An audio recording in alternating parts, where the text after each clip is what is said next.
All right, good afternoon, everybody. Welcome back to another live stream. Apologies that it's been a while since I've done one of these. It's been a really busy time lately, just with work and family stuff, and I can't believe how fast the last 2 months have gone by. And so it's good to be back doing another one of these. And we're going to cover the main content here in a second, but I do want to mention at the end of this stream, I do think I'll talk about what my target is for 2025, because even though I've not had these streams in a while, it's not for lack of not doing anything. I've actually been doing a lot of research and stuff around generative AI sorts of topics, and just doing a ton of coding still. It's just that, oops, thumbs up there, I guess. But anyway, I'll talk more about that at the end. So anyway, let's talk about what we came here for today, and that is to cover the OpenAI 12 Days of Christmas that just wrapped up just like 1 hour ago. So just for a little context, if you're not familiar with this, over the last 12 business days, so starting like a little bit over 2 weeks ago now, ending today, like I said, just an hour ago, OpenAI gave one announcement per day of some new feature or thing or model that's coming out. So I want to use this stream today to cover some of my favorites. I'll actually talk about every single one of them. However, I just won't dwell on some of them, partially because some of them are just like, I don't know how to say it other than filler days. And then some of them I just don't have a particular interest in myself, or I just haven't had the time to research yet. So, and so for context, I was going to do a stream on SORA specifically last week. And then I postponed that because of OpenAI had reopened registrations like right before the stream was going to start, which made me think that like I wasn't going to have like capacity to be able to produce an optimal stream. So I will cover that content today as well. So we'll probably spend a good chunk of the stream on SORA, probably good half of it. So anyway, let me go ahead and share my screen, because we're going to go ahead and start with the first announcement here. So the first announcement, on day one, we got O1 coming out of preview. So this is the frontier reasoning model that has been in preview for now like the last couple months. I've been using it some. I like it. The big limitation of it is that it is very, very slow. And it's intentionally slow because it's doing some like extra processing to do some extra reasoning. And you can even see that some of the reasoning mechanisms going on. So it's been good, but it's been, and I'll talk a little bit more later on when we get to the day 12 announcement of some of my thoughts around like these reasoning models. But anyway, so this was the first day, bringing it out of preview, and then also the announcement of ChatGPT Pro. So this was a customer upgrade on top of ChatGPT Plus. So that like ChatGPT Plus is where you pay like $20 a month and then you get access to GPT-4o, the DALL-E models, O1 models, etc. So that was ChatGPT Pro is, as the name implies, the pro version of this, where now you get unlimited quota on O1 queries, semi-unlimited SORA generations and whatnot, at the steep price of $200 a month. Now, arguably, I actually think in the future this might be worth it for the right kind of group. I'm actually thinking specifically small business owners. So small business owners trying to using ChatGPT Pro to make small little clips that they can post to Instagram, for example, like advertising their business, for example, using Sora, or helping with, I don't know, bookkeeping sorts of thing, like advice sorts of things using O1 or whatnot. So so transparently, I did convince my wife to let me get 1 month of ChatGPT Pro. And the one thing that it did come alongside with this as well was a new version of O1 that is only available in ChatGPT Pro called O1 Pro Mode. So O1 Pro Mode is, as the name implies, like an even more advanced version on top of the recently released O1. It's very good. Now, here's the thing, though. Like, if you look at the benchmarks of O1 Pro versus O1, they're very close. And then, like, if you look at O1 versus O1 Preview, they're actually pretty far away. And I personally have not tested out O1, like the new O1 out of preview, not pro mode. Oh my gosh, that's a mouthful. But like, so I can't tell you necessarily how the new O1 performs, but I can tell you the new O1 pro mode performs very well. And so I'm trying to think of, let me give it something complex to think about. Let's say I am working on a project for my company, and I am looking to use AI to help me think through and strategize the best. Here, let me move my face. And I don't know if is there a way that I can make this bigger? Can I make it bigger? Maybe not. Sorry, I was hoping I could make it bigger because I know this text is probably kind of small for y'all. Help me strategize the best way to internally market this project across the enterprise. Help me devise a plan for this. Okay, and so what you'll see now is that it will enter this, a little box will show up here. Yeah, it's going to request for pro mode. It's a little slower, even more so than like the standard O1, and I think it is because it's using more compute resources. So that's why sometimes I will see like this request box show up here. And I kind of wonder if it's just being slow just because we just had the day 12 announcement. So if it doesn't start loading here in a second, then we'll go away and come back. Yeah, so this is O1 Pro. We'll let this one come back because we'll talk about day 2, because day 2 is kind of one of those days that aren't so important to me. So this is day 2. They announced a reinforcement fine-tuning research program.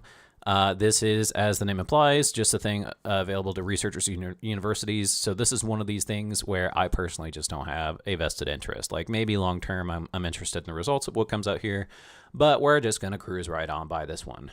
And then we get to SORA. So let's see first, did O1 get done? Okay, we'll come back to this one.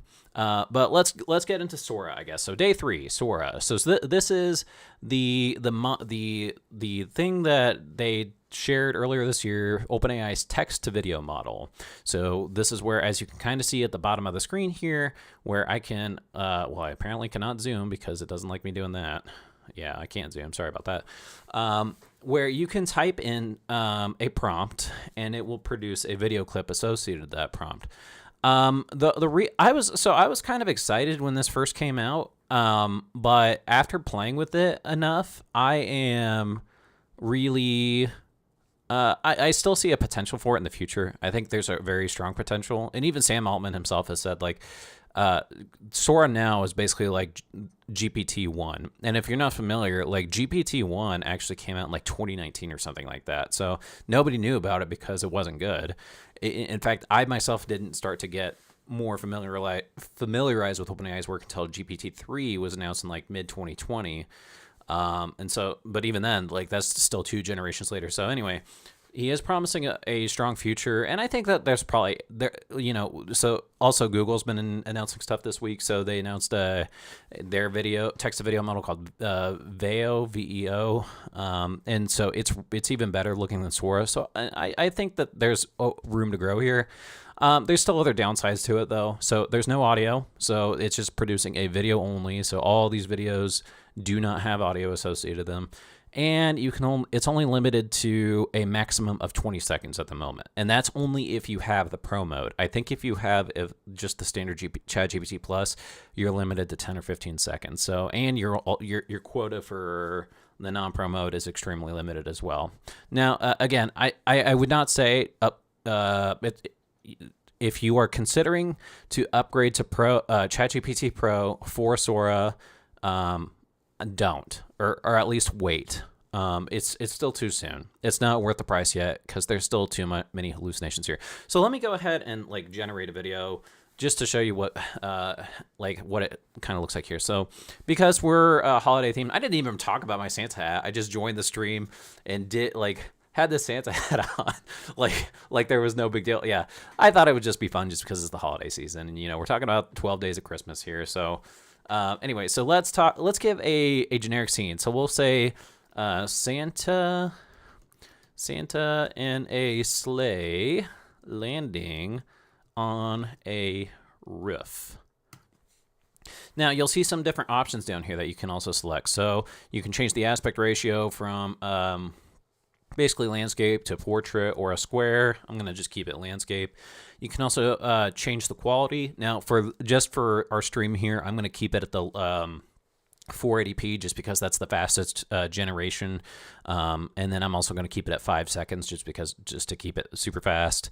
And then you can have it create multiple variations at a time if you want. So I'm going to stick with 2.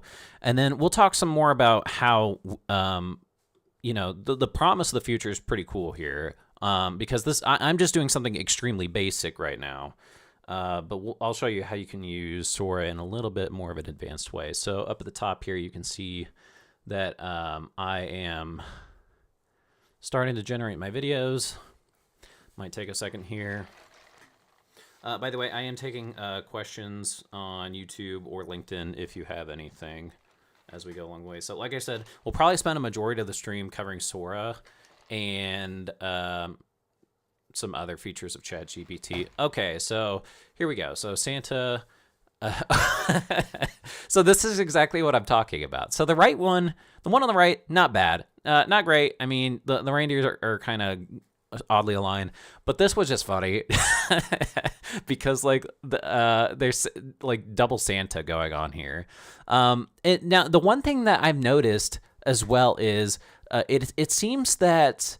And maybe this is just my anecdotal experience, that anytime I give a prompt to SORA that is very unspecific, so this is very like generic, then it kind of defaults to this weird early 2000s animation like thing.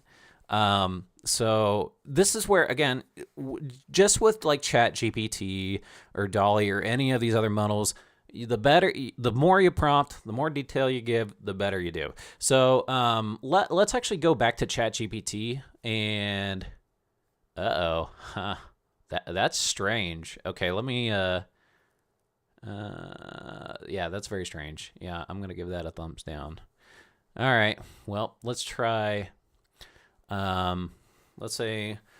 Well, actually, before I do this, I want to show the remix feature here. Now, let's say. Let's just continue working with this one for now. But let's say that we actually want to animate it into a way that like it looks more realistic. So instead of having this, early 2000s kind of vibe here going on, we just have the same vibe going on here, but in a different style. So what we do down here, to do that is we go down to remix here. Let me move my face again. All right, so we go to remix and we say, update the scenery to be ultra realistic. Do not change anything else. Now, and then you can also see down here, so we again have the ability to change the number of variants. We have the ability to update the quality of the video. And then we have this new button here that the remix type. So if you want, you can check one of these radio buttons here to select if you want a strong remix. So big changes to the video, mild changes or subtle changes. I'm going to keep it on strong because I want the entire thing to change. And so what you'll see here is ideally it'll still be like where you have like these reindeer coming down from one Santa to another Santa, like, but in a different sort of vignette, if you will. And in fact, while that's generating, I can even show some examples. So I had fun when this first came out with my daughters doing some stuff here. So let me find the one that they had fun doing. Okay, so we had fun doing. Where's the snowman? Okay, so here's the original video. So this is a snowman hanging out in a tub of hot cocoa and making it extra cute and having some marshmallows floating around him. And then we updated it and remixed it to, we wanted it, well, actually, so this actually messed up. It didn't work right, but you can see here, I actually wanted the snowman to slide luxuriously into the hot tub like he was relaxing. Now, in neither video does he do that at all. And so then the third remix, we have it do an ultra realistic version. And I would say that with the exception of the weird floating marshmallow right here, this actually came out pretty well. Again, I don't think this is just ready for prime time. Like, I mean, it's fun. I would know, like, I can't say this was reliable in any way, though, as you're starting to see. And then additionally, I've noticed that it actually does really poorly on human movements. So I want to find, okay, no, that's not the one. I was trying to get them to do, this guy to do some yoga poses for me. And where is it? It's somewhere in here. Or maybe not. What? Hold on. Oh, wait, maybe this is it. Okay, so here we go. So he's flowing through several yoga poses, but just watch what happens here. So you can see his arms go up. Like, so far it's kind of just jilted and odd. Where does it start to get weird? Okay, maybe that one wasn't so bad. Like, I remember there was one where like the guy's arm just was like going crazy. Maybe it was okay. Maybe it was this one here. Maybe it was. I'm thinking this one here. But I basically struggled to get it to do anything that I like really like reliably well. Okay, so.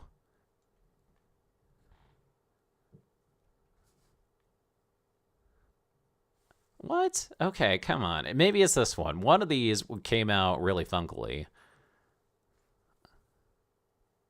Okay, but like still, like even though some of these are fine, they're still not reliable. And that's the thing that I'm concerned with when it comes to using AI models is, are they reliable for what you want them to do?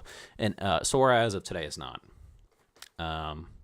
Yeah, so, and then well, I mean, some of these other things that my daughters were kind of wanting me to test out with. So this one down here was Silly Dad's, where's the Silly Dad's one? Silly Dad's eating having flames coming out of their mouths. But if you watch it here, so the flame is like going into the guy's mouth there, and then like, yeah, look, like coming out of his hand, and like it's just all over the place. So did our other one finish up? Okay, so where were we at? So we were having, all right, so this is the one that we started with here. So Santa in this animated style here coming down, and we wanted an ultra realistic version. So you can see here, it kept the same vibe. Here, let me move my face out of the way. It kept the same vibe of double Santa going on. And I know this is probably hard for you to see, but like this actually does look like a real person here, like a real person wearing a fake beard. Now, this one's harder to tell because this is a 480p video, so it's a little bit grainy, but this actually looks pretty good for what I expected it to do. Now, let's say, like I could even take it a step further and say, make the background an ocean scenery. I don't know if this is going to work or not. And then, yeah, just add that to the queue here. And so as that's getting added to the queue, I guess the other cool thing that I wanted to highlight here is this storyboard concept. And so this is where you can actually, up to 20 seconds, you can actually get more specific with what you want to do. So you can actually say here, at time 0, have Santa start to land on the roof. At time 4, have him start to slide down the chimney, etc. And so instead of me trying to figure that out, I'm actually just going to use ChatGPT here to help me figure this out. So I am looking to build a prompt that I am going to feed into a text to video model, SORA. I need your help since your help in making it as optimal as possible. What I want to happen is within a 20-second time frame, I want Santa Claus to land on a person's roof with his sleigh.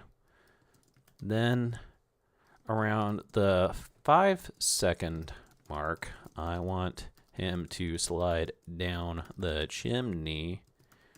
And then maybe around the 15-second mark, have him eating some cookies. All right, so I'm going to submit this. Hopefully O1 Pro is going to work now. Now, to be honest, I would probably not use O1 Pro for this kind of activity typically, just because it seems to me to be overkill. However, I just wanted to demonstrate O1 Pro since it didn't work earlier. All right, did my other generations come out all right? Oh, wait, did I even submit them?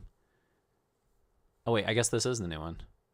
Okay, so, okay, yeah, I wanted an ocean background. So, yes, it added kind of an ocean background, but I wasn't very specific, so it looks kind of janky. But, I mean, it did it, but you can see it's still relatively consistent to what was there before. So, that's the one nice thing about the remix is it does a pretty good job of, not like destroying the original variant too quickly. If that makes any sense. All right, so let's go back here. All right, so now we have, all right, I'm gonna change this just to 4.0 because I just don't want to wait for this. So update this prompt to include time stamps for each of the scenes, please. And there's a reason I'm doing this. Is because that I found that if you supply it this way to the model, then the storyboard will start filling it in as such. Okay, so let's see. All right, so I'm going to take this prompt. I'm going to go back to the storyboard. I'm going to start to fill it in. Well, I wonder...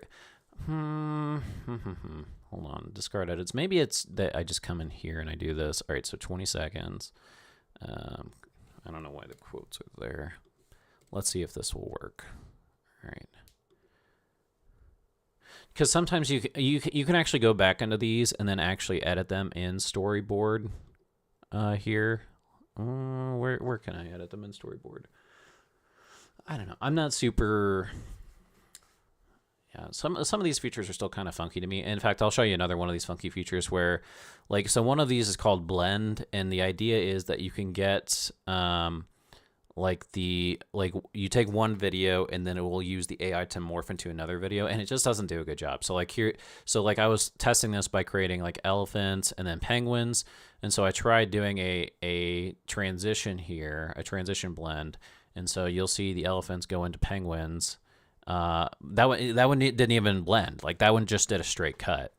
So I think this one actually did start to get a little. No, one of these did a little bit better, but even so, okay, yeah, this one you can actually start to see some snow coming in, and that's what the intention of the blend tool is. It should have seamlessly gone from the elephants walking there to the penguins walking there, but it didn't. At least not as of today. Yeah, so, okay, is this done yet? Not quite. I'm going to take a sip of my drink. All right, any questions while we're waiting here? Oh, did this update? Oh, yeah. No, we already did that, sorry. 92, 94, 95... See, this is why I didn't want to do the stream last week, because I think the servers were going to get slammed, and then we would have just been waiting for these videos all day. Okay, so let's see if it's going to do this right. All right, so we have the part 2. The Santa. All right, I'm going to have to just watch one of these at a time because they're... What?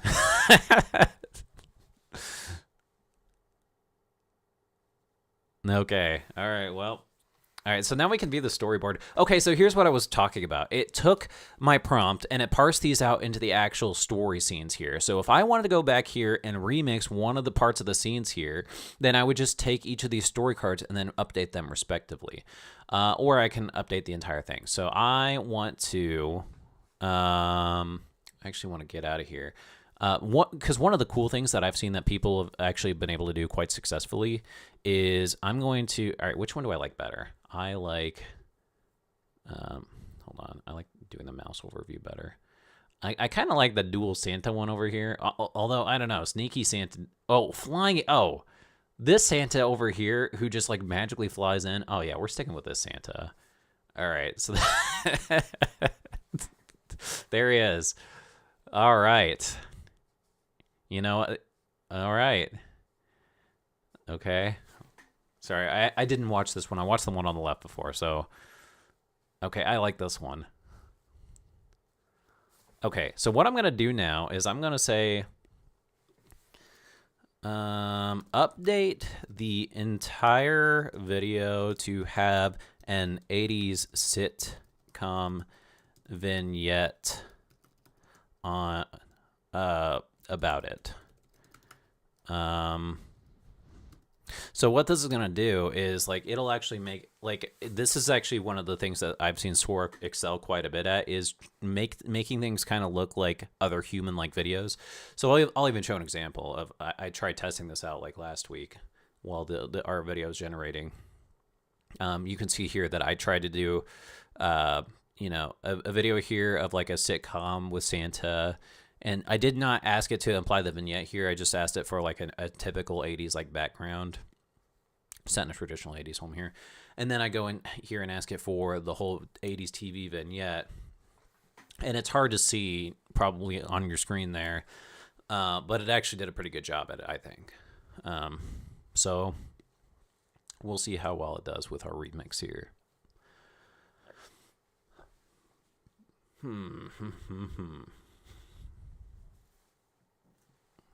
All right, so this should be done.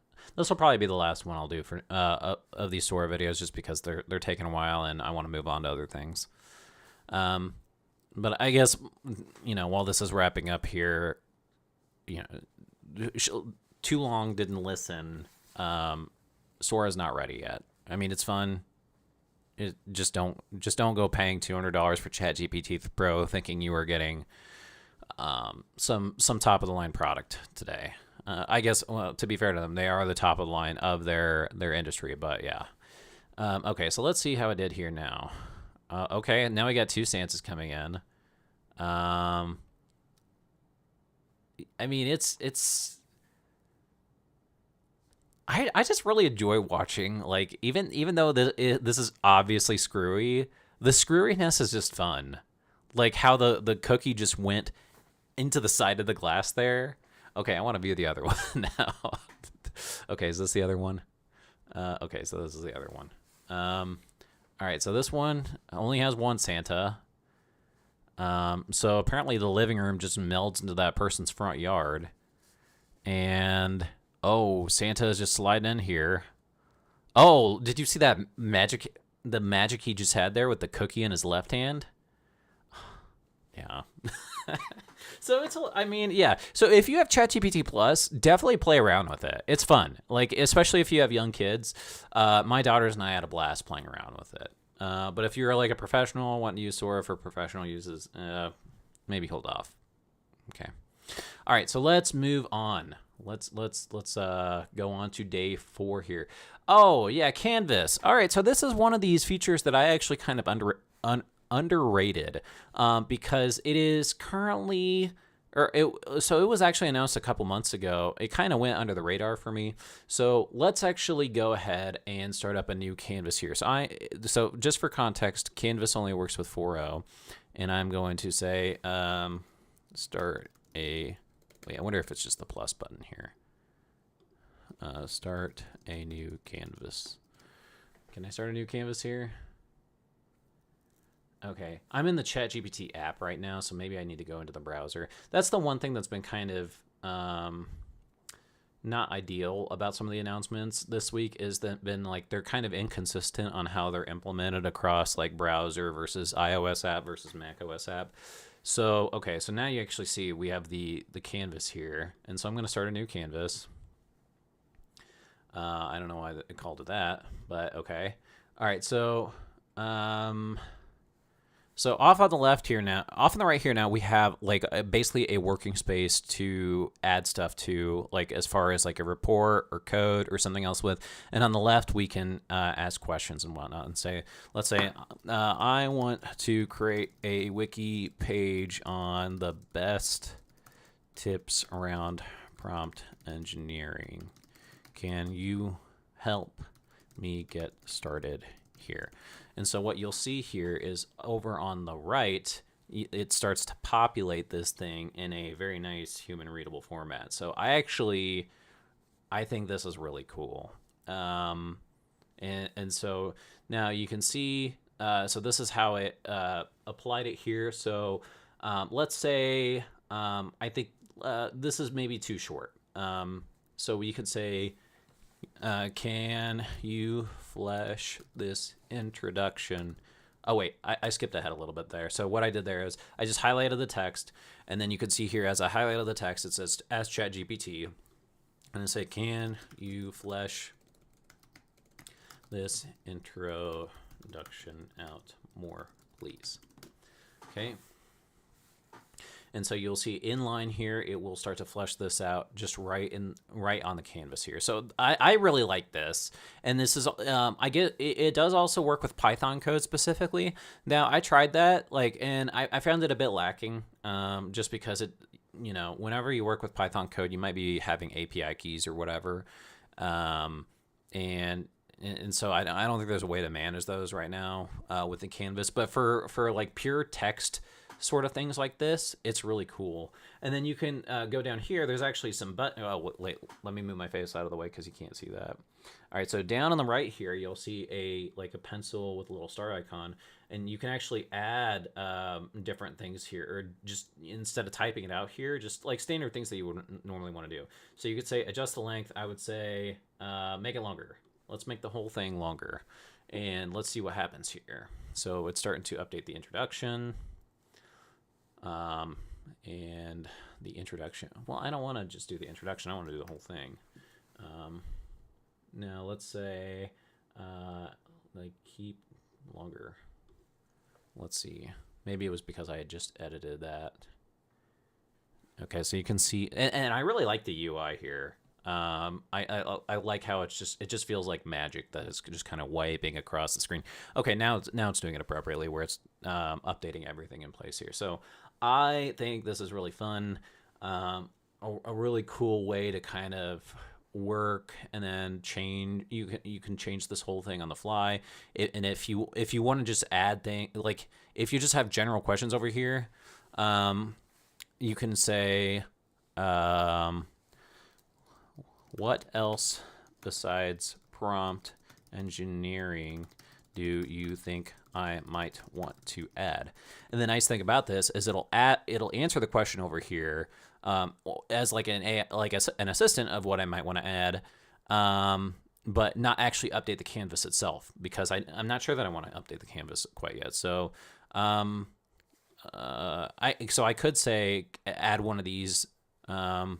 Let's say, can you add number 7? So number 7 is the collaborative prompt engineering here to the canvas. And so let's see. So now it's going to update this. I just wanted an add. It looks like it's just going through the entire thing. I don't know that it's updating anything necessarily though. All right, so it's still working its way down.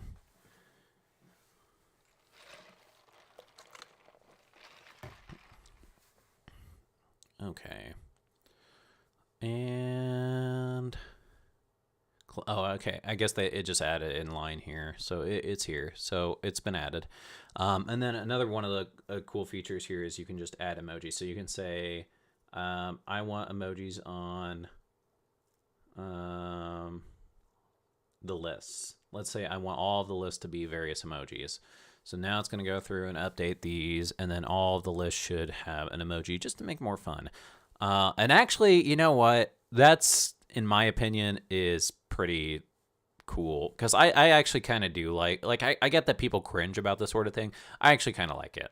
I'm a visual learner, And so having a little icon to kind of tie the concept back to something is actually, I think, useful and fun.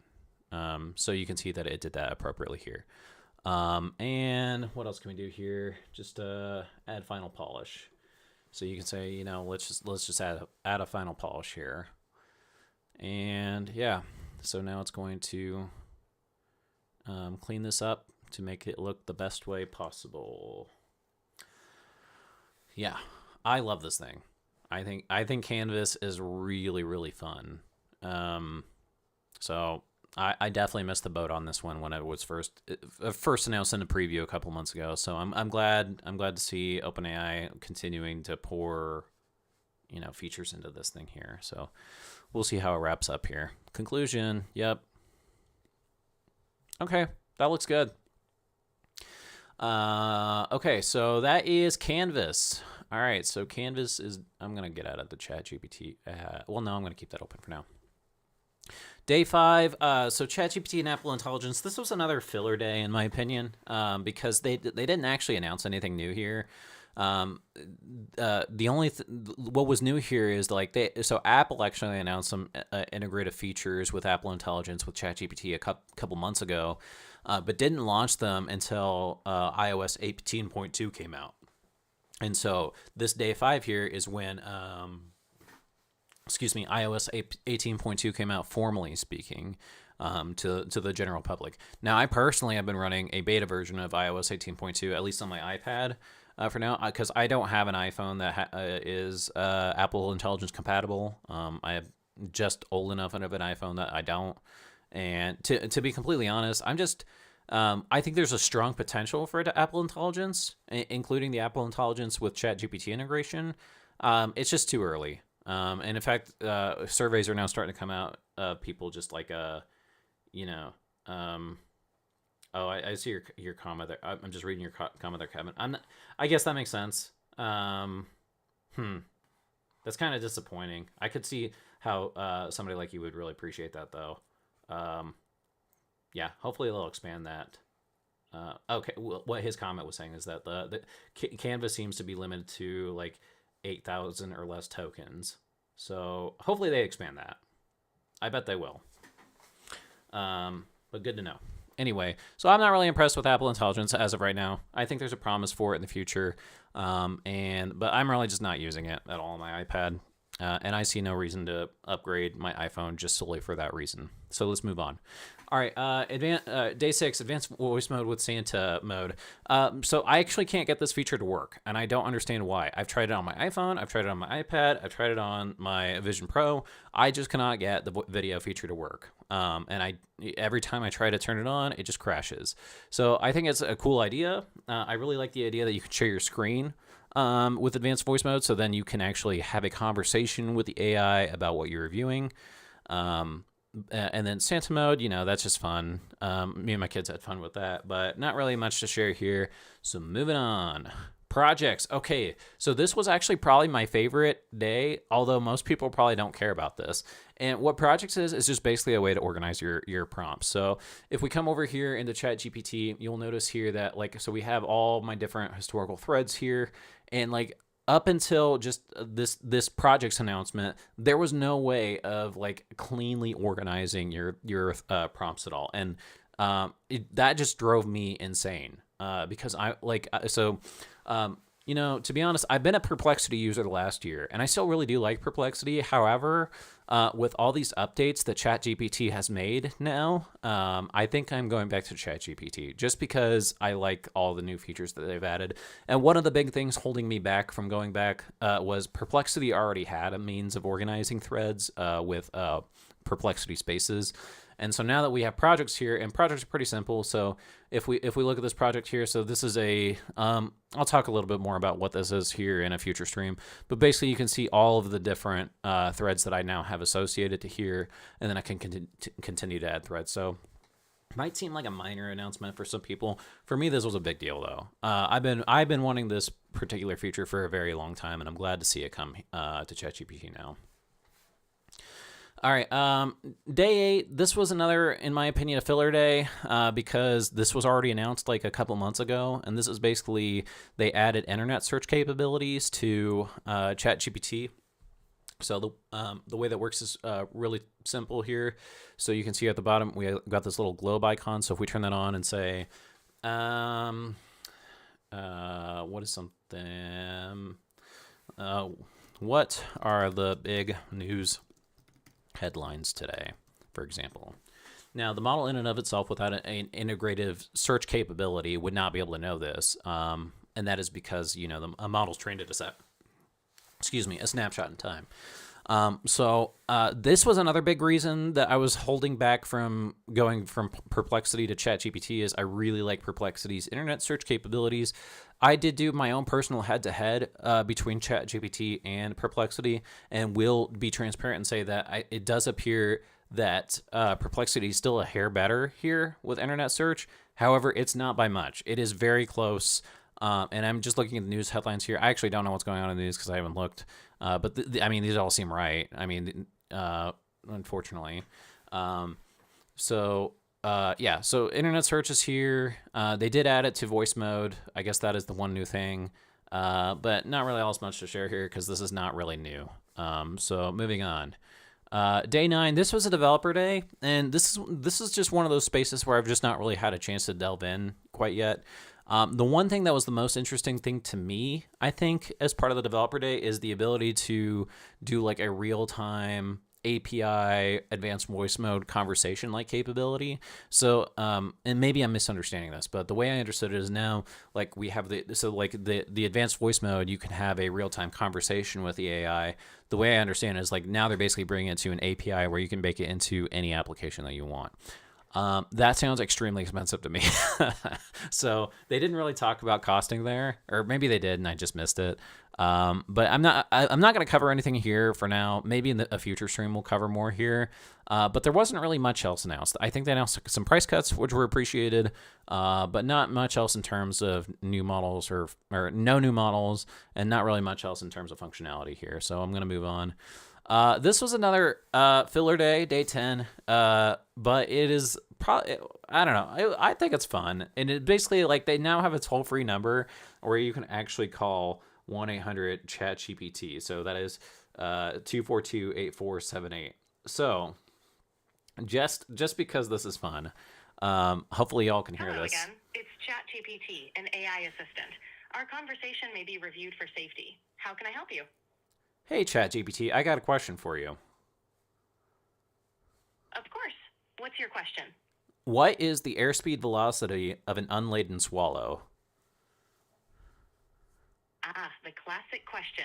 If we're talking about an unladen European swallow, the average airspeed velocity is around 11 meters per second, or 24 miles per hour. Now, if you meant an African swallow, that's a different story. What if it's carrying a coconut? Well, if a swallow could actually carry a coconut, which would be quite the feat, its airspeed velocity would probably be pretty low, considering the extra weight and aerodynamic challenges. Let's just say it's not a likely scenario. All right, well, I appreciate your help, so that's all I needed. Bye. Glad I could help. Talk to you later. All right, so that is 1-800-CHAT-GPT. I don't know. So that was another filler day, but it was fun. I'll allow it. And this guy's wearing a Santa hat like me, so yeah. Moving on. This next one, I had mixed feelings about this one. So this is working with apps. It's what it means here is that they are adding more integrative features for ChatGPT to be able to work with more apps on your computer, and I specifically say on your computer. And actually, right now, as of right now, it's only on your MacBook. And it's limited. Like, so what is it basically is if you have the ChatGPT app open here, like I have. So let's say I have this here. Then what it can do is it can actually look at other apps that are open right now and basically have a context into what I'm working on to be able to interact with it. Now, why am I not excited about this? If y'all know me well, It's because I don't use a laptop all that much, at least not beyond my work. I just use an iPad all the time. I rarely use my laptop, and none of these features are coming to the iPad as of right now. So, and I don't know. Yeah, so I'm just not excited about this one. So, not really much else to share here. I'm sure that there are other people that are excited about this. It's just that like the limitation to Mac specifically is a bit of a bummer for me personally. But moving on. All right, and that comes on to our last day, which is actually today, and almost now 2 hours ago now that this was announced, the O3 preview models. If you're wondering, yes, they skipped straight from O1 going to O3. Now, this is just going into preview, and when they mean preview, they mean just for the safety researchers here. So you actually do have to apply by like January 5th or something like that to see if you can get access to O3 in a preview state. I do believe that they said that they wanted to get O3 Mini out to the public by the end of January, and then the standard O3 after that. However, yeah, there's nothing here that we can actually play around with today. Now, if we start to so I watched some of the stream today, not too long ago, and they are touting some pretty strong performance results here. I'm seeing if we can actually find the performance results. Basically, on benchmarks, it is doing extremely well. But like I just have a lot of thoughts about like not just O3, but all these models here, like these advanced reasoning models, is what do you need them for? Or not just what do you need them for, but like how do you intend to make the best use of them? So let's talk about the what you need them for piece first.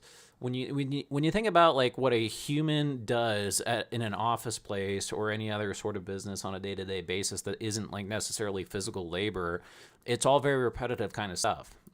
So let's say, for example, you are wanting to implement a generative AI system that takes transcripts and summarizes them into a paragraph or something, like a call transcript or something like that. You don't need that is something that I don't like. I've tested GPT-4o compared to the O1 preview model, and GPT-4o actually did just as well, if not better, every single time. And that is and that is at a fraction of the cost and at a fraction of the latency as well. Like, because again, the O1 models take a long time. So you have to just keep in mind, like, you know, I think it's cool, but a lot of business efforts out there are still going to be better suited by a model like 4o or even a 4o Mini. I personally don't know of a use case where there is a repeatable need for something like an O3. And to be clear, so I'm using O1 Pro as a thought partner to help me strategize and think about my work and how I want to plan for these streams in the coming year. But that's like a one-time strategic kind of effort sort of thing. I don't have a need to create a plan over and over and over using these O3 models. Now, so that's problem number one, or not problem number one, but thing number one about the O1 models. Thing number two about these advanced reasoning models is, in order to make the best use of them, it needs access to the data. And I actually just wrote a post about this just here on LinkedIn right before the stream went live. So in order to make in order for the AI to make an informed decision, it needs to be able to have access to all the information, and that's different from a human today, because a human. So let's say I'm joining a company for the first time, and I'm getting trained in a company's business processes. So I'm going through a whole onboarding process, and at the end of the onboarding process, I remember everything that I did as part of the onboarding process in my memory as a human, and then I execute on that memory on a day-to-day basis, and then am even able to make refinements to the process as I see fit from my own human perspective. The problem with an AI in that regard is there's no inherent memory.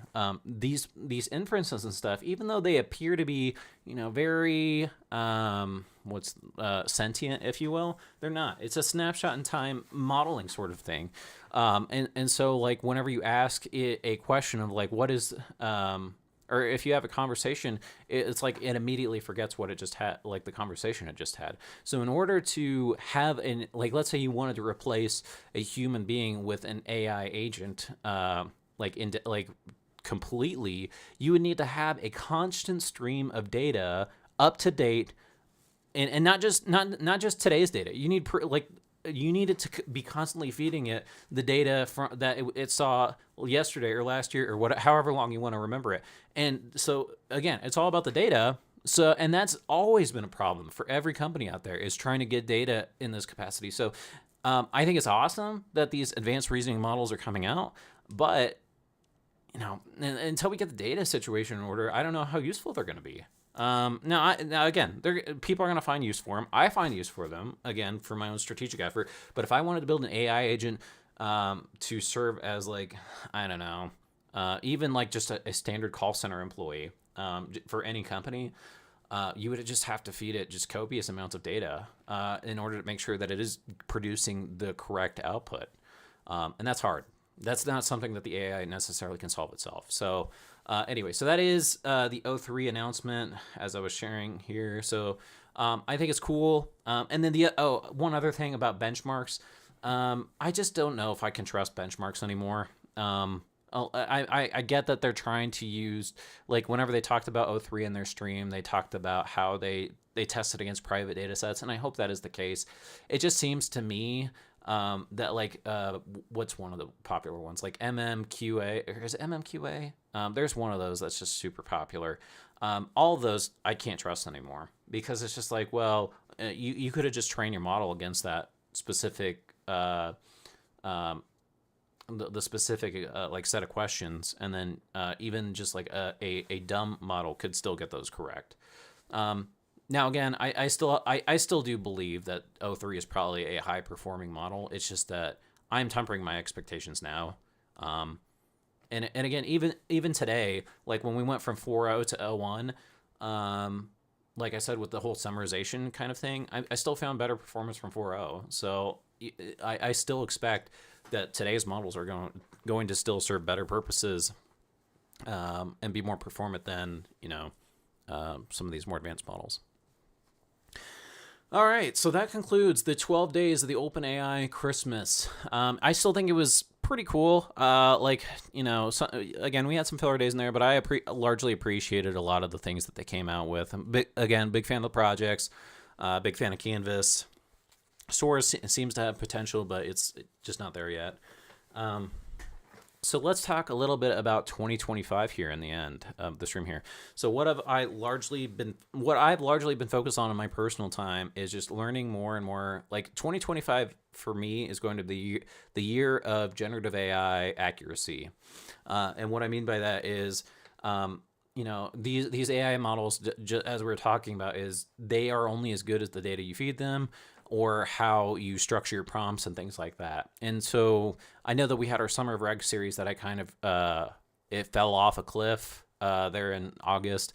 I do intend on getting back to that, but just trying to do a bunch of research right now on, like, what is the best way to get the best use out of these generative AI models in a consistent fashion, because the consistency is the key word here. Like with SORA, like we were saying there, every once in a while, yeah, it could do a pretty good job, but the success rate, it was still too low that I would not want to use it to rely on it in a real operational capacity. So that's going to be 2025. More to come. Exciting stuff to come. I'm even building my own Python, open source Python library. We'll talk about that here in the future. It's on my GitHub if you want to see it. So it's very early. It's very elementary. So that's why I'm not sharing much about it now. But it's going to be an exciting year. 2025 is going to be a lot of fun. So I'm going to call it there. So I hope you all have a great rest of your weekend. I don't know when we'll get back to it. So I hope you all have a great holidays. Happy New Year. And we will see you soon, hopefully. Yeah. Have a good day, everybody.